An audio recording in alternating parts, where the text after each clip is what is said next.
Welcome to our channel. Today we how to fix investment strategies with Robinhood, quick tutorial step by step clearly. Open the Robinhood app on your device. Log into your account using your credentials. Once logged in, navigate to the home screen.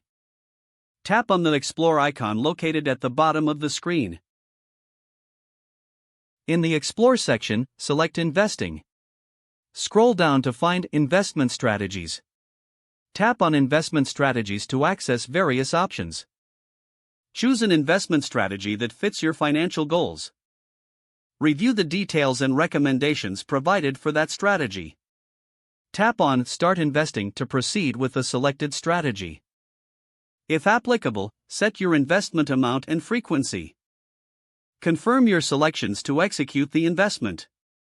Monitor your investments regularly through the app. Adjust your strategy as needed based on market performance. Utilize the app's analytical tools to optimize your investment choices.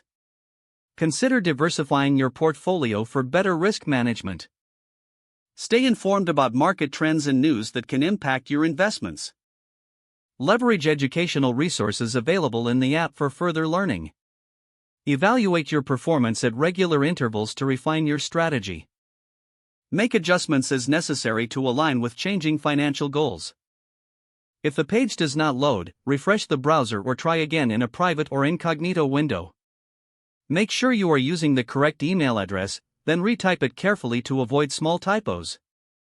If your password is not accepted, use the reset option and create a new strong password you can remember. Check your spam folder for verification or security emails, then complete any requested confirmation steps. Enable two-factor authentication if available to improve account security and reduce unauthorized access risk. After signing in, review your profile details so your contact information and settings are accurate and current. If you see an error message, note it down and try again after restarting your device and internet connection. Log out when you finish, especially on shared devices, to keep your account and payment information secure.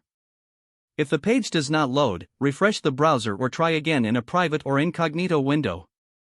Make sure you are using the correct email address, then retype it carefully to avoid small typos. Don't forget to like this video and subscribe to our channel for more step-by-step tech guides.